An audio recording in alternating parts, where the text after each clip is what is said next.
হাসপাতাল চালানোর জন্য প্রতিটি ডিপার্টমেন্টের জন্য আমাদের জনবল কী আছে এবং এখানে জনবলে কী গ্যাপ আছে সেটা বোঝার চেষ্টা করেছি। এখানে বিভিন্ন ইকুইপমেন্টের কী আছে, অপারেশন থিয়েটার সহ আইসিইউ আছে, নিউনেটাল আইসিইউ আছে, এসব জায়গাতে ইকুইপমেন্টের কী অবস্থা, সেখানে কোনো গ্যাপ আছে কি না। হাসপাতালের নিরাপত্তা একটা বড় কনসার্ন।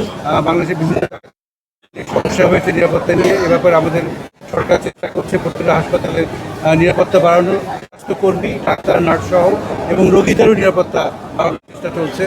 আমি বোঝার চেষ্টা করেছি যে যেসব রোগীরা বিভিন্ন জায়গা থেকে এখানে সেবা দিতে আসছেন, ওনাদের স্যাটিসফ্যাকশন লেভেলটা কেমন, ওনারা কি হাসপাতালে এসে ডাক্তার, নার্স, অন্যান্য যারা স্বাস্থ্যকর্মী তাদের ব্যবহার, তাদের সেবাতে সন্তুষ্ট কিনা, এই সব কিছু বোঝার চেষ্টা করেছি। আরও আমি দেখার চেষ্টা করেছি যে এখানে ওয়েস্ট ম্যানেজমেন্টটা কীভাবে হচ্ছে, কারণ মেডিকেল ওয়েস্ট একটা বড় কনসার্ন। ক্রস ইনফেকশন প্রিভেনশনের জন্য আমরা মনে করি যে মেডিকেল ওয়েস্ট ম্যানেজমেন্টের একটা প্রপার ব্যবস্থা প্রতিটা হাসপাতালে হওয়া উচিত, সেটাও এখানে দেখলাম। তো সব আমার যেটা প্রথমেই আমি বলবো যে অন্যান্য প্রায় সকল হাসপাতালের মতোই এই হাসপাতালেও আপনার এখানে আমি ওভারঅল পেশেন্ট অকুপেন্সি রেট আপনার প্রায় 2 থেকে 3 ডল। আমি একটা ওয়ার্ডে গেলাম, সেই ওয়ার্ডের পেশেন্ট ধারণের ক্ষমতা হলো 7-8 জন, কিন্তু সেখানে আসলে এই মুহূর্তে আছে 136।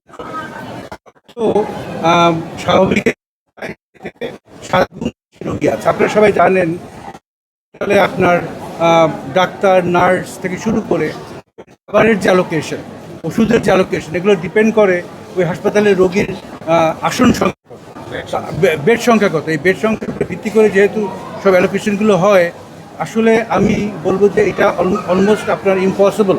আমাদের মতো এরকম একটা হাসপাতাল যদি 27 জন রোগীর জায়গায় যদি 136 জন রোগী থাকে, তাদেরকে মানসম্মত চিকিৎসা দেওয়াটা অলমোস্ট ইম্পসিবল একটা ব্যাপার, শুধু বাংলাদেশের কনটেক্সটে না, বিশ্বের যে কোনো দেশের কনটেক্সট। এবং সেই জন্য আমি আমাদের এখানে যারা ডাক্তার, নার্স, মেডিকেল টেকনোলজিস্ট সহ অন্যান্য স্বাস্থ্যকর্মীরা আছে এবং স্থানীয় যারা নেতৃবৃন্দ এবং প্রশাসন আছেন, মাননীয় জেলা প্রশাসক আছেন, আমি সবাইকে আমার আন্তরিক ধন্যবাদ জানাচ্ছি। আমি কনগ্রাচুলেট করছি যে ওনারা এত সীমাবদ্ধতার মধ্যেও ওনারা যে সার্ভিস দিচ্ছেন।